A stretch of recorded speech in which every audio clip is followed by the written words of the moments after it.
ஒன்று கொரிந்தியர் 15ஆம் அதிகாரம். அன்றியும் சகோதரரே, நான் உங்களுக்கு பிரசங்கித்த சுவிசேஷத்தை மறுபடியும் உங்களுக்கு தெரியப்படுத்துகிறேன். நீங்களும் அதை ஏற்றுக்கொண்டு அதிலே நிலைத்திருக்கிறீர்கள். நான் உங்களுக்கு பிரசங்கித்த பிரகாரமாய் நீங்கள் அதை கைக்கொண்டிருந்தால் அதனாலே நீங்கள் இரட்சிக்கப்படுவீர்கள். மற்றபடி உங்கள் விசுவாசம் விருதாவாயிருக்குமே. நான் அடைந்ததும் உங்களுக்கு பிரதானமாக ஒப்புவித்ததும் என்னவென்றால், கிறிஸ்துவானவர் வேத வாக்கியங்களின்படி நமது பாவங்களுக்காக மரித்து அடக்கம் பண்ணப்பட்டு வேத வாக்கியங்களின்படி 3ஆம் நாளில் உயிர்த்தெழுந்து கேபாவுக்கும் பின்பு 12 தரிசனமானார்.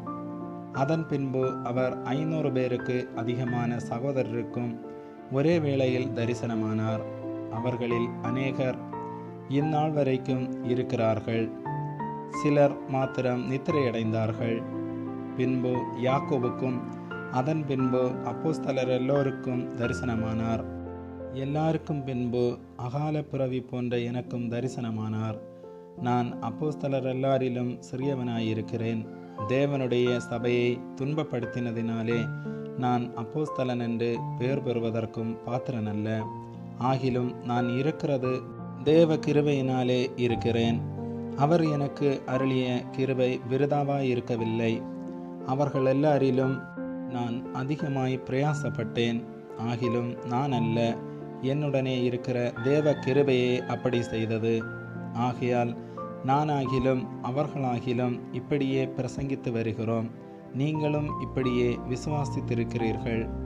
கிறிஸ்து மரித்தோரிலிருந்து எழுந்தார் என்று பிரசங்கிக்கப்பட்டிருக்க, மரித்தோரின் உயிர்த்தெழுதல் இல்லை என்று உங்களில் சிலர் எப்படி சொல்லலாம்? மரித்தோரின் உயிர்த்தெழுதல் இல்லாவிட்டால் கிறிஸ்துவும் எழுந்திருக்கவில்லையே. கிறிஸ்து எழுந்திருக்கவில்லை என்றால் எங்கள் பிரசங்கமும் விருதா, உங்கள் விசுவாசமும் விருதா. மரித்தோர் உயிர்த்தெழாவிட்டால் தேவன் எழுப்பாத கிறிஸ்துவை அவர் எழுப்பினார் என்று நாங்கள் தேவனை குறித்து சாட்சி சொன்னதினாலே தேவனுக்காக பொய் சாட்சி சொல்லுகிறவர்களாகவும் காணப்படுவோமே. மரித்தோர் உயிர்த்தெழாவிட்டால் கிறிஸ்துவும் எழுந்திருக்கவில்லை. கிறிஸ்து எழுந்திராவிட்டால் உங்கள் விசுவாசம் வீணாயிருக்கும். நீங்கள் இன்னும் உங்கள் பாவங்களில் இருப்பீர்கள். கிறிஸ்துவுக்குள் நித்திரையடைந்தவர்களும் கெட்டிருப்பார்களே. இம்மைக்காக மாத்திரம் நாம் கிறிஸ்துவின் மேல் நம்பிக்கை உள்ளவர்களாயிருந்தால் எல்லா மனுஷரை பார்க்கிலும் பரிதபிக்கப்படத்தக்கவர்களாயிருப்போம். கிறிஸ்துவோ மரித்தோரிலிருந்தெழுந்து நித்திரையடைந்தவர்களில் முதற்பலனானார். மனுஷரால் மரணம் உண்டானபடியால் மனுஷனால் மரித்தோரின் உயிர்த்தெழுதலும் உண்டாயிற்று. ஆதாமுக்குள் எல்லாரும் மரிக்கிறது போல கிறிஸ்துவுக்குள் எல்லாரும் உயிர்ப்பிக்கப்படுவார்கள். அவனவன் தன் தன் வரிசையிலே உயிர்ப்பிக்கப்படுவான். முதற்பலனானவர் கிறிஸ்து. பின்பு அவர் வருகையில் அவருடையவர்கள் உயிர்ப்பிக்கப்படுவார்கள். அதன் பின்பு முடிவு உண்டாகும். அப்பொழுது அவர் சகல துரைத்தனத்தையும் சகல அதிகாரத்தையும் வல்லமையையும் பரிகரித்து தேவனும் பிதாவுமாயிருக்கிறவருக்கு ராஜ்யத்தை ஒப்பு கொடுப்பார். எல்லா சத்துருக்களையும் தமது பாதத்திற்கு கீழாக்கி போடும் வரைக்கும் அவர் ஆளுகை செய்ய வேண்டியது. பரிகரிக்கப்படும் கடைசி சத்துரு மரணம். சகலத்தையும் அவருடைய பாதத்திற்கு கீழ்ப்படுத்தினாரே. ஆகிலும் சகலமும் அவருக்கு கீழ்ப்படுத்தப்பட்டதென்று சொல்லியிருக்கும்போது சகலத்தையும் அவருக்கு கீழ்ப்படுத்தினவர் கீழ்ப்படுத்தப்படவில்லை என்பது வெளியரங்கமாயிருக்கிறது. சகலமும் அவருக்கு கீழ்ப்பட்டிருக்கும் போது தேவனே சகலத்திலும் சகலமுமாயிருப்பதற்கு குமாரன் தாமும் தமக்கு சகலத்தையும் கீழ்ப்படுத்தினவருக்கு கீழ்ப்பட்டிருப்பார். மேலும் மரித்தோர் உயிர்த்தெழாவிட்டால் மரித்தவர்களுக்காக ஞானஸ்நானம் பெறுகிறவர்கள் என்ன செய்வார்கள்? மரித்தவர்களுக்காக ஏன் ஞானஸ்நானம் பெறுகிறார்கள்? நாங்களும் ஏன் எந்நேரமும் நாசமோசத்திற்கு ஏதுவாயிருக்கிறோம்? நான் அனுதினமும் சாகிறேன். அதை நம்முடைய கர்த்தராகிய கிறிஸ்து இயேசுவினால் உங்களை குறித்து நான் பாராட்டுகிற மேன்மையை கொண்டு சத்தியமாய் சொல்லுகிறேன். நான் எபேசுவிலே துஷ்ட மிருகங்களுடனே போராடினேன் என்று மனுஷர் வழக்கமாய் சொல்லுகிறேன்.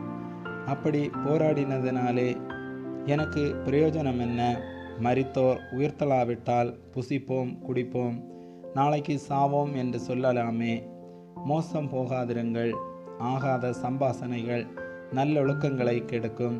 நீங்கள் பாவம் செய்யாமல் நீதி கேட்க விழித்து கொண்டு தெளிந்தவர்களாயிருங்கள். சிலர் தேவனை பற்றி அறிவில்லாதிருக்கிறார்களே. உங்களுக்கு வெட்கமுண்டாக இதை சொல்லுகிறேன். ஆகிலும் மரித்தோர் எப்படி எழுந்திருப்பார்கள்? எப்படிப்பட்ட சரீரத்தோடு வருவார்கள் என்று ஒருவன் சொல்வானாகில், புத்தியீனனே, நீ விதைக்கிற விதை செத்தாலொழிய உயிர்க்க மாட்டாதே. நீ விதைக்கிற போது இனி உண்டாகும் மேனியை விதையாமல் கோதுமை அல்லது மற்றொரு தானியத்தினுடைய வெறும் விதையை விதைக்கிறாய். அதற்கு தேவன் தமது சித்தத்தின்படியே மேனியை கொடுக்கிறார். விதை வகைகள் ஒவ்வொன்றிற்கும் அதற்கேற்ற மேனியையே கொடுக்கிறார். எல்லா மாம்சமும் ஒரே விதமான மாம்சம் அல்ல. மனுஷருடைய மாம்சம் வேறே, மிருகங்களுடைய மாம்சம் வேறே, மச்சங்களுடைய மாம்சம் வேறே, பறவைகளுடைய மாம்சம் வேறே. வானத்துக்குரிய மேனிகளும் உண்டு, பூமிக்குரிய மேனிகளும் உண்டு. வானத்துக்குரிய மேனிகளுடைய மகிமையும் வேறே, பூமிக்குரிய மேனிகளுடைய மகிமையும் வேறே. சூரியனுடைய மகிமையும் வேறே, சந்திரனுடைய மகிமையும் வேறே, நட்சத்திரங்களுடைய மகிமையும் வேறே. மகிமையிலே நட்சத்திரத்துக்கு நட்சத்திரம் விசேஷித்திருக்கிறது. மரித்தோரின் உயிர்த்தெழுதலும் அப்படியே இருக்கும்.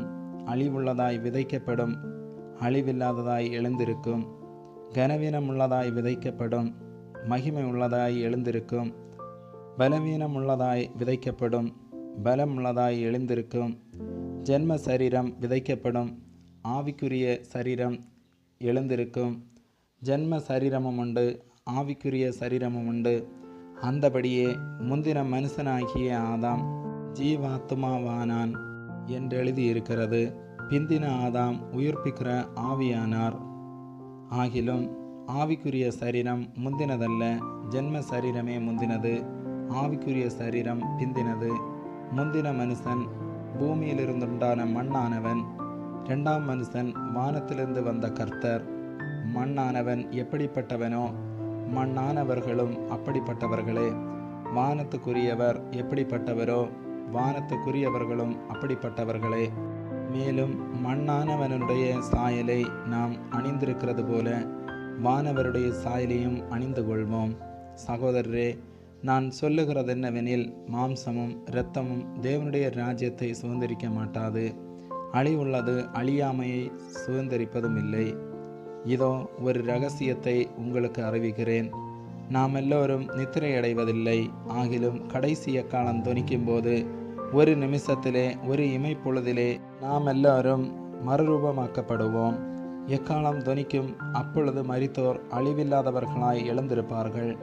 நாமும் மறுரூபமாக்கப்படுவோம். அழிவுள்ளதாகிய இது அழியாமையையும், சாவுக்கேதுவாகிய இது சாவாமையையும் தரித்து கொள்ள வேண்டும்.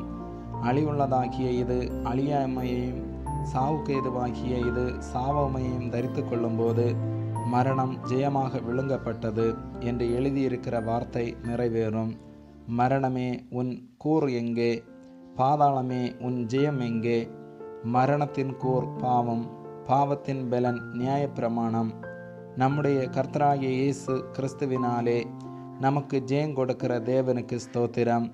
ஆகையால் எனக்கு பிரியமான சகோதரரே, கர்த்தருக்குள் நீங்கள் படுகிற பிரயாசம் விருதாவாயிராதென்று அறிந்து, நீங்கள் உறுதிப்பட்டவர்களாயும் அசையாதவர்களாயும் கர்த்தருடைய கிரியையிலே எப்பொழுதும் பெருகுகிறவர்களாயும் இருப்பீர்களாக.